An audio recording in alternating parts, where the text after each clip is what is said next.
अस्सलाम वालेकुम। अच्छा, ये हमने टॉपिक स्टार्ट किए हुए थे इसके एमएलटी के। तो आज जो हमारा टॉपिक है वो इसका लास्ट चैप्टर है स्टेनिंग का। स्टेनिंग क्या होती है? बेसिकली जब हम बैक्टीरिया या मतलब दूसरे माइक्रोब्स को स्टडी करते हैं ना, तो उनको हम पहचानने के लिए या उनको मज़ीद स्टडी करने के लिए उनको कोई डाई कर देते हैं, मतलब उनको रंग कर देते हैं ताकि उनको फिर स्टडी करना क्या हो, आसान हो। तो इसी के बारे में आज यह हमारा चैप्टर है और ये हम पढ़ेंगे। क्या होता है स्टेनिंग? वो कहते हैं ये एक प्रोसेस है जिसमें हम क्या करते हैं, कलर इम्पार्ट करते हैं किसी भी टिश्यू के सेक्शन पे, ठीक है, मतलब उसको कलर कर देते हैं ताकि उसको स्टडी करना क्या हो, बहुत ज़्यादा आसान हो। स्पेशली इसमें हम डाई यूज़ करते हैं, मतलब डिफरेंट डाइज होते हैं, जिस तरह एसिडिक डाइज है, बेसिक डाइज है। हम डिफरेंट स्ट्रक्चर को डिफरेंट तरीके से क्या कर रहे होते हैं, डाई कर रहे होते हैं। अच्छा, अब ये हम पहले मतलब ये दो यहाँ टर्म यूज़ किए हैं, एक एक्सोक्रोम है और दूसरी है क्रोमोफोर। एक्सोक्रोम क्या होता है? वो कंपाउंड होता है कि जो क्रोमोफोम के साथ मिलके कोई ना कोई डाई या कलर दे रहा होता है, ठीक है। अब इसकी हम क्लासिफिकेशन देखेंगे तो इसको हम ना तीन उसमें क्लासेस में डिवाइड करते हैं। एसिडिक स्टेनिंग है, बेसिक स्टेनिंग है और तीसरी है न्यूट्रल स्टेनिंग है। एसिडिक स्टेनिंग क्या होती है? एसिडिक वो स्टेनिंग होती है जिसमें जो एसिडिक स्टेन है ना, वो एसिडिक कंपोनेंट को कलर कर दे और बेसिक जो उसमें कंपोनेंट है उसको क्या रखे, वो कलरलेस रखे, ठीक है। और इसकी एग्जांपल उसने दी हुई है, जिस तरह एसिडिक फ्यूसिन है which compose of the sodium and रेजोनिलिन, ठीक है। ट्राइसल्फ्यूरिक एसिड, सोडियम कलरलेस होता है और रेजिलिन ट्राइसल्फ्यूरिक एसिड क्या होता है, कलर्ड होता है। एसिडिक जो डाई है ना, वो बेसिकली जो साइटोप्लाज्मिक प्रोटीन है उसको डाई कर रही होती है और ये रेड कलर दे रही होती है। मोस्ट कॉमनली जो हम यूज़ करते हैं ईओसिन यूज़ करते हैं। हम जब ये हिस्टोलॉजी के स्ट्रक्चर्स भी बनाते हैं ना, तो वहाँ भी हम दो टाइप की पेंसिल यूज़ करते हैं, ईओसिन और दूसरी हेमाटॉक्सिलिन। ईओसिन एसिडिक होती है और हेमाटॉक्सिलिन क्या होती है, बेसिक होती है। आगे हम बेसिक के देख लेते हैं। ये भी मतलब उसके उलट है एसिडिक, इसमें जो बेसिक कंपोनेंट है वो कलर्ड होता है, जो एसिडिक कंपोनेंट है वो क्या होता है, कलरलेस होता है। इसकी एग्जांपल उसने बेसिक फ्यूजिन की दी हुई है। इसमें न्यूक्लिक एसिड को हम कलर देंगे तो वो एक कलर देगा और ये ब्लू टाइप का शेड दे रहा होता है, ठीक है। इसकी एग्जांपल उसने हेमाटॉक्सिलिन दी हुई है। ये साथ साथ मैं आपको वो भी दिखा दूंगा। आगे आ जाते हैं न्यूट्रल स्टेनिंग में। इसमें क्या होता है कि जब भी हम एसिडिक डाई कंबाइन करते हैं बेसिक डाई पे, तो क्या बन जाता है आपके पास, न्यूट्रल एक डाई बन जाता है। ये कंटेन करता है दोनों कलर को और इसमें जो कंपोनेंट होते हैं वो डिफरेंट कलर के उसमें शो हो रहे होते हैं, मतलब कुछ उसका हिस्सा मिलेगा, कुछ हिस्सा मिलेगा, तो एक नया ही कलर आपको देखने को मिलेगा, ठीक है। आगे हम प्रोसीजर की बात करें तो इसमें दो तीन तरह के प्रोसीजर होते हैं, मैनुअली भी हैं और अब ऑटोमेटिक भी आ गए। मैनुअली ये है कि जहाँ छोटी लैब्स होती हैं, हमें कम स्टेनिंग करनी पड़ती है टिश्यू सेक्शन की वगैरह, वहाँ हम मैनुअली यूज़ करते हैं।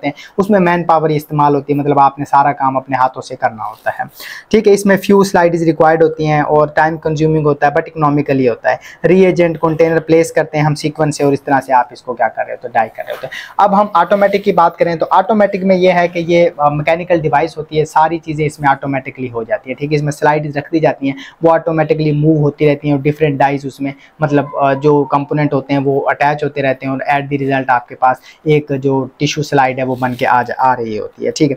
इसमें हम एक तो ये माइक्रो प्रोसेसर से कंट्रोल होता है और प्रोग्रामेबल होता है। बस आपने इसको मतलब कहते हैं ना, एक प्रोग्राम दे दिया, ठीक है, आपने हदायत दे दी, उसने सारा कुछ खुद ही कर देना है, ठीक है। ये साथ में ऑटोमेटिक जो स्टेनर है वो भी मैं आपको दिखा दूंगा। आगे हम देखेंगे तो इसके फायदे क्या है। इससे एक तो ये मैन पावर कम हो जाती है, दूसरा है प्रिसाइज कंट्रोल हो जाता है, टाइमिंग कंट्रोल हो जाती है, तीसरा larger number of the slide हम इस पे एक ही वक्त में क्या कर सकते हैं, ले सकते हैं। और इसमें रिएजेंट भी जो होता है कम कंज्यूम होता है, क्योंकि जो मशीन है ना वो बस इतना ही रिएजेंट यूज़ करती है जितना उसको चाहिए होता है, मैनुअली थोड़ी सी चीज़ें ज़्यादा हो जाती है। अब आगे आ जाता है हेमाटॉक्सिलिन ईओसिन स्टेनिंग। ये मैंने कहा ना, जब हिस्टोलॉजी के हम स्ट्रक्चर बनाएंगे ना किसी कॉपी पे, तो ये दो टाइप की पेंसिल्स मिलती हैं मार्केट से, वो हम यूज़ कर रहे होते हैं डिफरेंट जो सेल के कंपोनेंट है ना उसको कलर करने के लिए।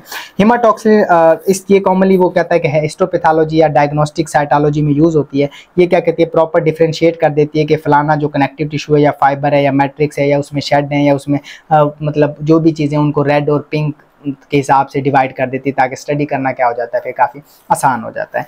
प्रिंसिपल क्या है, वो ये टिश्यू करना है, आपने क्लियर करना है, रिहाइड्रेट करना है और फिर उसको डाई के साथ मतलब इंटर कर देना है और उसको एक्सपोज करेंगे हम जिस तरह बेसिक डाई के साथ। तो इसमें हैरिसन हेमाटॉक्सिलिन और एसिडिक डाई में ईओसिन हम दोनों ये यूज़ कर रहे होते हैं। इसमें जो रिएजेंट यूज़ होता है उसकी इसने ना कम्बिनेशन, इसमें हैरिसन हेमाटॉक्सिलिन है, इसमें वो कहता है हेमाटॉक्सिलिन क्रिस्टल 5 ग्राम होते हैं, अल्कोहलिक 95% 50 ml होती है, अमोनियम पोटाशियम अलम 100 ग्राम होती है, मर्क्यूरी ऑक्साइड 2.5 ग्राम होते हैं और डिस्टिल वाटर 1 लीटर होता है और ग्लेशियल एसिटिक एसिड क्या होते हैं 40 ml होते हैं। अब हम इसको कैसे करते हैं, सबसे पहले हम इनको ना डिजोल्व करके हीट कर लेंगे। डिजोल्व कैसे करेंगे, हेमाटॉक्सिलिन को अल्कोहल में मिलाएंगे और अलम को वाटर में मिलाएंगे, मिक्स कर लेंगे रैपिडली और फिर बॉयल करेंगे।